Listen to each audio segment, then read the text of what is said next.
સ્વામિનારાયણ સંપ્રદાયના સાધુ દ્વારા હિન્દુ દેવી દેવતાઓ અંગેની ટિપ્પણીઓથી લઈને અવારનવાર વિવાદમાં આવે છે.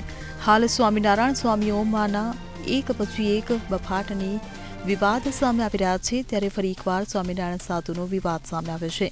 ભગવાન દ્વારકાધીશ, હનુમાન દાદા, શંકર ભગવાન, બ્રહ્મા, વિષ્ણુ, મહેશ સહિત અનેક દેવી દેવતાઓનું અપમાન કર્યા બાદ હવે ગણપતિ વિશે પણ સ્વામીનો બફાટ કરતો વિડીયો સામે આવ્યો છે. હવે કુંડલધામના જ્ઞાન જીવન સ્વામીએ ગણપતિ પર બફાટ કર્યો છે. તેમનો જે વિડીયો સામે આવ્યો છે જેમાં તેઓ કહી રહ્યા છે કે લોકોના વિઘ્ન નાશ કરવાનું કામ સ્વામિનારાયણે ગણપતિજીને સોંપ્યું છે.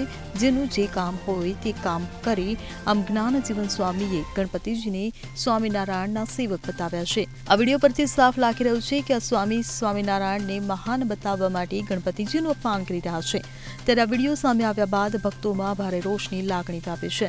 લોકો આ સ્વામી સામે રોષ વ્યક્ત કરતા તેમને સજા કરવામાં આવે તેવી માંગ કરી રહ્યા છે. Bureau report CN24 news. હવે જુઓ દેશ દુનિયાની તમામ ખબરો તમારી આંગળીના ટેરવે.